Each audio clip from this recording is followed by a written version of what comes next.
বিসমিল্লাহির রহমানির রহিম। আসসালামু আলাইকুম। আশা করি আপনারা সবাই অনেক ভালো আছেন। 12ই মার্চ কি সত্যিই আপনাদের অ্যাকাউন্টে 10,800 টাকা ঢুকতে যাচ্ছে? এই টাকার সাথে কি ঈদ বোনাসও থাকছে, নাকি এটি একটি নির্দিষ্ট ভাতার টাকা? ভিউয়ার্স, আপনারা জানেন SD Bangla tips YouTube channel এবং সরকারি ভাতা সংবাদ ফেসবুক পেজের মাধ্যমে আমরা সবসময় ভাতার টাকার একদম রিয়েল টাইম আপডেট আপনাদের দিয়ে থাকি। ভাতার টাকা কবে অ্যাকাউন্টে ঢুকবে তা আমরা এক সপ্তাহ বা অন্তত একদিন আগেই আপনাদের জানিয়ে দিই, যাতে আপনারা প্রস্তুত থাকতে পারেন।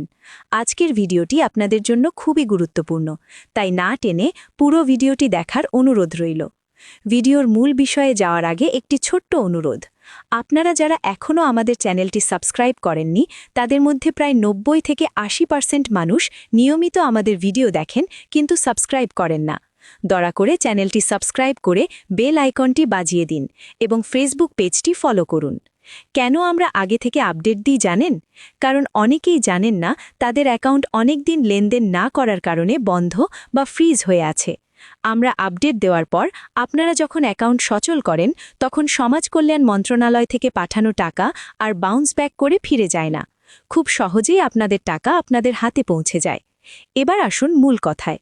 12ই মার্চে যে 10,800 টাকার কথা বলা হচ্ছে, সেটা আসলে কি? অনেকেই ভাবছেন এটা হয়তো ঈদ বোনাস সহ এককালীন কোনো টাকা। বিষয়টি আমি ক্লিয়ার করছি। এখানে মূলত প্রতিবন্ধী ভাতার কথা বলা হয়েছে। একজন প্রতিবন্ধী ভাতাভোগী প্রতি মাসে নির্দিষ্ট পরিমাণ টাকা পান। এই 10,800 টাকা হল মূলত সারা বছরের 4টি কিস্তির মোট টাকার পরিমাণ। অর্থাৎ প্রতি 3 মাস পর পর সরকার যে 2700 টাকা করে আপনাদের অ্যাকাউন্টে পাঠায়, তার 4টি কিস্তি একত্র করলে 10,800 টাকা হয়। সরকার এই টাকা একদিনে দেয় না, বরং ধাপে ধাপে কিস্তির মাধ্যমে পরিশোধ করে। আর এবার রমজান মাস এবং ঈদ উল ফিতর সামনে থাকায় 12ই মার্চ তারিখে এই কিস্তির টাকা আপনাদের অ্যাকাউন্টে ঢোকার প্রবল সম্ভাবনা রয়েছে। আপনাদের কি কখনো জানার আগ্রহ হয়েছে এই টাকাটা কিভাবে আপনার মোবাইলে আসে? চলুন একটু ফ্ল্যাশব্যাকে যাই। গত ফেব্রুয়ারি মাসের 19 তারিখে সমাজ কল্যাণ মন্ত্রণালয় থেকে পেরোলের একটি চিঠি ইস্যু করা হয়েছিল, যা আমরা 21 তারিখে আপনাদের দেখিয়েছিলাম। সেখানে বলা ছিল 3রা মার্চের মধ্যে পেরোলের কাজ শেষ করতে হবে। পেরোলের কাজ শেষ হওয়ার পর সমাজ কল্যাণ মন্ত্রণালয়ের সেগুনবাগিচা অ্যাকাউন্টস অফিসে এই ডাটা পাঠানো হয়। এরপর মন্ত্রণালয়ের সচিব সেটা অনুমোদন করেন। অনুমোদন হওয়ার পর সরকারি হিসাব রক্ষণাবেক্ষণ সফটওয়্যার iBus++এর মাধ্যমে একটি ডিজিটাল টোকেন তৈরি হয়। এই টোকেন চলে যায় বাংলাদেশ ব্যাংকের কাছে। এরপর বাংলাদেশ ব্যাংক সিটিএম বা ক্যাশ ট্রান্সফার মডার্নাইজেশন সফটওয়্যারের মাধ্যমে সরাসরি আপনাদের বিকাশ, নগদ বা রকেট অ্যাকাউন্টে টাকা পাঠিয়ে দেয়। এই পুরো প্রক্রিয়াটি সম্পন্ন হতে 1 থেকে 2 সপ্তাহ সময় লাগে। এবার প্রশ্ন হল, 12ই মার্চেই কেন? আপনারা যদি আগের ভাতা দেওয়ার সময়গুলোর দিকে একটু খেয়াল করেন, দেখবেন সরকার সব সময় চেষ্টা করে বৃহস্পতিবার বিকেল বা দুপুরের দিক থেকে ভাতার টাকা ছাড়তে। যেহেতু এবার 20 মার্চের দিকে আমাদের পবিত্র রমজান মাসের ঈদ বা ঈদ উল ফিতর হতে পারে, চাঁদ দেখার উপর নির্ভরশীল, তাই সরকারের হাতে এবার যথেষ্ট সময় রয়েছে।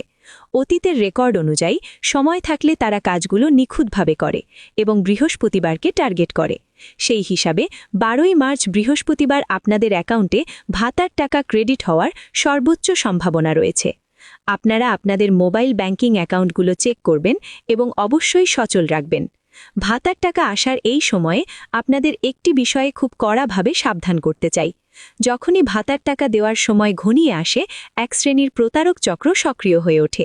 তারা আপনাকে কল করে সমাজ কল্যাণ অফিসের কর্মকর্তা বা বিকাশ বা নগদের এজেন্ট সাজতে পারে।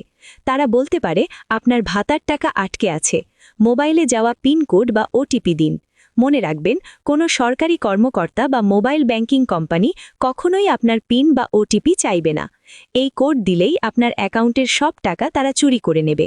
তাই এই ধরনের কল এলে সাথে সাথে লাইন কেটে দিন। সবশেষে আপনাদের জন্য একটি দারুণ সুখবর রয়েছে।